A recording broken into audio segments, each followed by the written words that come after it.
Assalamualaikum warahmatullahi wabarakatuh. Perkenalkan nama saya Radika Febriansyah dengan NPM 243510135. Pada video kali ini saya akan membaca buku pemrograman web bab 13 yaitu Performance Optimization and Rendering. Jadi yang pertama itu ada rendering strategis, memilih medan tempur. Dalam arsitektur web modern, keputusan paling fundamental yang mengaruhi performa adalah di mana dan kapan HTML dibuat. Strategi default dari single page application seperti React adalah client side rendering atau CSR. Dalam CSR, server hanya mengirimkan halaman HTML kosong yang berisi satu tag yaitu div id sama dengan node dan sebuah file JavaScript raksasa. Browser pengguna kemudian harus mengunduh JS tersebut, mengeksekusinya sebagai data dari API dan baru kemudian menyusun tampilan. Kerjanya adalah navigasi antar halaman sangat cepat setelah load awal, namun kekurangannya sangat fatal untuk SEO pertama awal. Pengguna melihat layar putih atau blank screen selama beberapa detik dan robot mesin pencari seringkali kesulitan mengindeks konten yang belum ada di HTML awal. Itu seperti membeli perabot IKEA paketnya ringkas tapi kamu harus merakitnya sendiri di rumah sebelum bisa dipakai. Sebagai antitesis dari CSR, kita memiliki server-side rendering atau SSR, metode tradisional yang dihidupkan kembali oleh framework modern seperti Next.js. Dalam SSR, setiap kali pengguna meminta halaman, server akan melakukan semua kerja keras, mengambil data dari database, merender komponen React menjadi string HTML utuh dan mengirimkannya ke browser. Pengguna langsung melihat konten penuh secara segera setelah HTML tiba, tanpa perlu menunggu JavaScript selesai diunduh. Itu memberikan nilai first contentful paint yang sangat baik dan SEO yang sempurna. Namun SSR membenahi server karena harus memproses setiap request secara real time, yang menyebabkan time to first byte menjadi lambat jika server atau database sedang sibuk. Ini seperti memesan makanan di restoran. Kamu duduk manis tapi koki dapur bisa kewalahan jika pesanan membludak. Di tengah-tengah kedua ekstrem tersebut terdapat Static State Generation atau SSG. SSG adalah teknik di mana halaman HTML dibangun hanya satu kali di mesin developer atau server, lalu hasilnya disimpan sebagai file statis yang siap saji. Ketika pengguna mengakses web, file HTML ini dikirim langsung dari CDN atau Content Delivery Network yang super cepat tanpa ada proses komputasi apapun di server. SSG adalah juara performa mutlak karena tidak ada database query atau rendering yang sering terjadi di runtime. Namun kelemahannya adalah data bisa menjadi usang. Jika kamu mengubah harga produk di database, halaman produk tersebut tidak akan berubah sampai kamu melakukan build ulang dan deploy ulang seluruh situs. SSG sangat cocok untuk blog, dokumentasi, dan halaman marketing. Jarang yang berubah. Untuk mengatasi kelemahan data usang pada SSG, muncullah inovasi hybrida bernama Incremental Static Regeneration atau IXR. IXR memungkinkan kita untuk memperoleh halaman statis di latar belakang tanpa perlu buat ulang seluruh situs. Kamu bisa mengatur agar halaman produk kadaluarsa setiap 60 detik. Jika ada pengguna yang mengakses halaman tersebut setelah 60 detik, dia akan melihat versi lama, tetapi di balik layar, server akan mengenerate versi terbaru untuk pengguna berikutnya. Ini memberikan kecepatan SSG dengan kesegaran data yang hampir setara SSR. Memilih strategi yang tepat bukanlah soal mana yang terbaik, tapi soal mencocokkan karakteristik kontenmu. Dengan metode pengiriman yang paling efisien, arsitek yang cerdas bahkan bisa mencampur strategi ini dalam satu aplikasi. Kamu berandai pakai SSG, halaman dashboard pakai CSR, dan halaman detail produk pakai ISR. Lanjut yang kedua, Core Web Vital, rapor kesehatan web. Dulu mengukur kecepatan website adalah yang paling subjektif dan membingungkan. Apakah cepat berarti server merespon cepat, atau gambar muncul cepat, atau bisa diklik cepat. Untuk menstandarisasi ini, Google memperkenalkan Core Web Vitals atau CWV, serangkaian metrik yang berfokus pada pengalaman pengguna nyata, bukan sekadar angka teknis server. Metrik pertama adalah Large Contentful Paint atau LCP yang mengukur kecepatan pemuatan. LCP menghitung waktu sejak halaman mulai dimuat hingga elemen konten tersebar. Biasanya gambar utama atau block text A1. Setelah di-render di layar, Google menerapkan standar bahwa LCP yang baik harus di bawah 2,5 detik. Jika LCP melambat, biasanya penyebabnya adalah gambar yang belum dioptimasi, server yang lambat merespon, dan JavaScript memblokir rendering. Metrik kedua berfokus pada interaktivitas, yaitu interaction to next pane, yang baru saja menggantikan first input delay INP mengukur seberapa responsif halaman terhadap input pengguna. Pernahkah kamu mengeklik tombol menu di HP tapi tidak terjadi apa-apa selama beberapa detik karena browser sedang macet memproses sesuatu? Itu adalah INP yang buruk. INP mengukur latensi terburuk dari semua interaksi. Klik tab keypress selama kunjungan pengguna. Nilai INP yang baik harus di bawah 200 milidetik. Penyebab utama INP buruk adalah tugas JavaScript yang berat dan panjang dan daemon thread yang memblokir browser untuk merespon. Solusinya adalah memecah tugas berat menjadi potongan-potongan kecil atau memindahkannya ke web worker. Lanjut ketiga, code splitting dan building. Diet ketat JavaScript. Masalah terbesar di aplikasi web modern adalah obesitas JavaScript. Kita cenderung mengimpor library raksasa hanya untuk menggunakan satu fungsi kecil, atau membuat kode untuk halaman admin padahal pengguna hanya membuka halaman beranda. Secara default, alat bundle seperti Webpack atau Vite yang akan membungkus seluruh kode aplikasi menjadi satu file raksasa. Jika file ini berukuran 5 MB, pengguna harus mengunduh 5 MB tersebut sebelum bisa melihat apa-apa. Code splitting adalah teknik memecah bundle raksasa ini menjadi potongan kecil atau chunks yang hanya dimuat saat dibutuhkan. Dengan code splitting, pengguna yang membuka halaman beranda hanya akan mengunduh kode untuk beranda, misalnya 50 KB, membuat load time menjadi instan. Implementasi paling umum dari code splitting adalah route-based splitting. Di React, kita bisa menggunakan React Lazy dan Suspend untuk membungkus komponen halaman. Alih-alih mengimpor komponen secara statis di atas file import about from .about, kita mengimpornya secara dinamis. Saat pengguna menavigasi ke router /about, barulah browser mengirim request untuk mengunduh about.jang.js.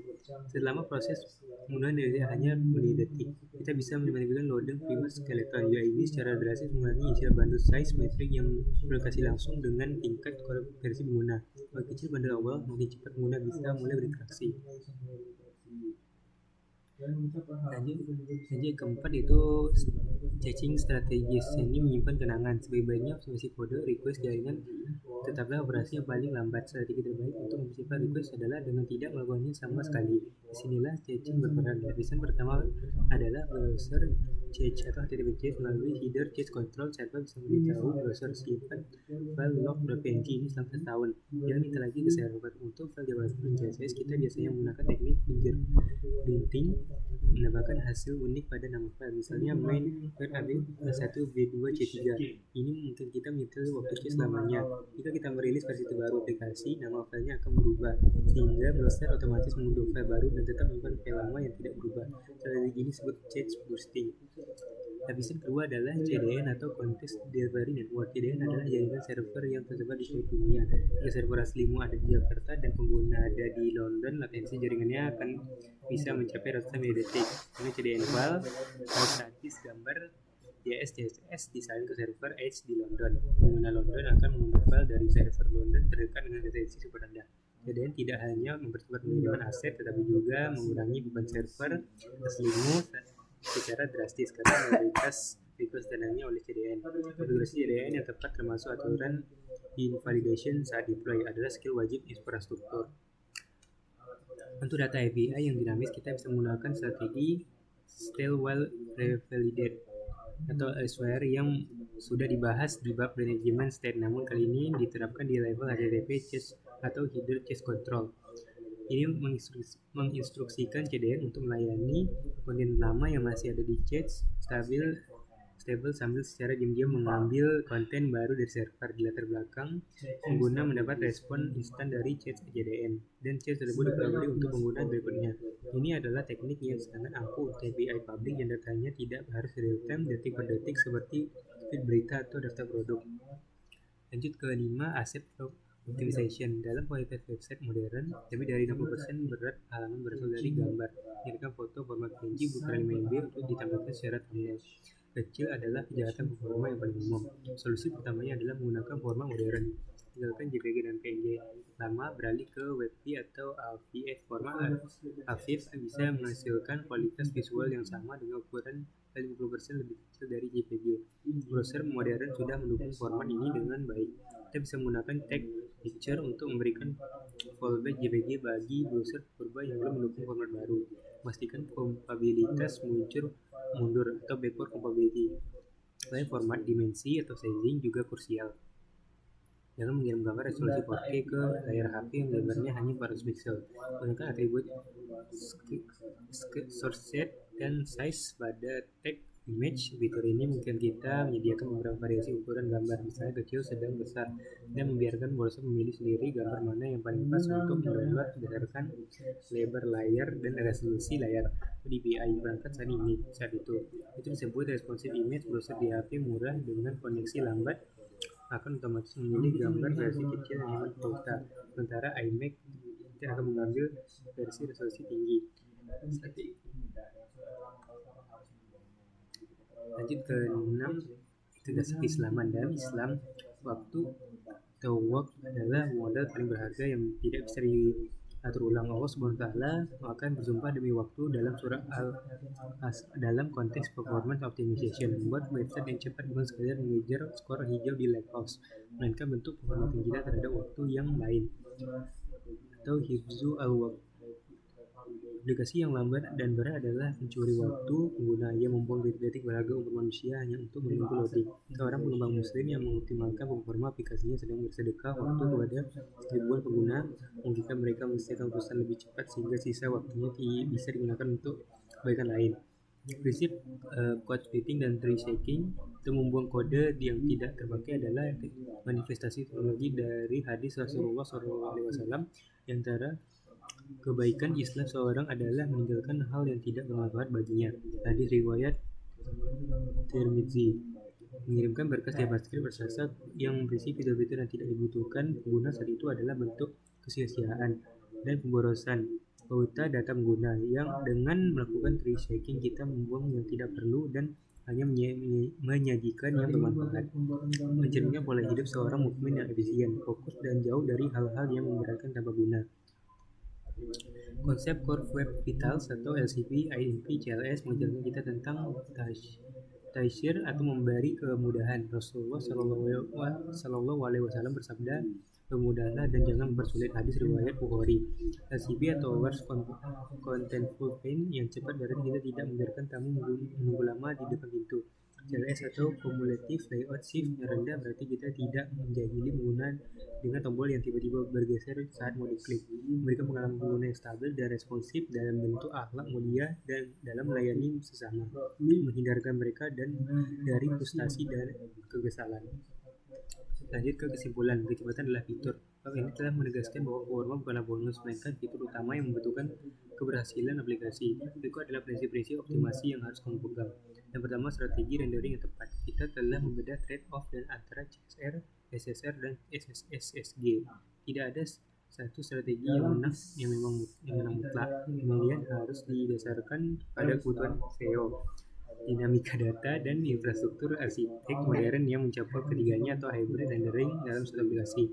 Dan yang kedua, rapor merah Google atau Core Web Vitals. Kita belajar bahwa Google memiliki web dari kacamata pengguna LCD, INP, CLS. Fokus kita bergeser dari sekadar server cepat menjadi pengalaman visual stabil dan responsif. Optimasi bukan lagi tebak-tebakan, melainkan hasil terukur. Yang ketiga, diet JavaScript. Kita menyadari bahwa mengirim 5 MB JavaScript ke ponsel murah adalah dosa arsitektural. Teknik code splitting dan tree shaking adalah pisau bedah yang membuang lemak berlebih. Memastikan pengguna hanya mengunduh kode yang benar-benar mereka butuhkan saat itu juga. Lanjut yang keempat itu menyimpan caching. Kita memahami bahwa request terlibat adalah request yang tidak pernah dikirim. Strategi caching berlapis browser, CDN, SWR adalah cara termurah dan paling efektif untuk meningkatkan persepsi kecepatan pengguna secara drastis. Multimedia yang cerdas. Terakhir, kita belajar mengolah aset terbesar di web, gambar dan font. Format modern seperti WebP atau AVIF, lazy loading, dan responsive image adalah standar wajib yang mengubah situs berat menjadi ringan tanpa mengorbankan kualitas visual. Mungkin saya mohon maaf apabila ada banyak kekurangan. Saya akhiri, wabillahi taufiq wal hidayah. Wassalamualaikum warahmatullahi wabarakatuh.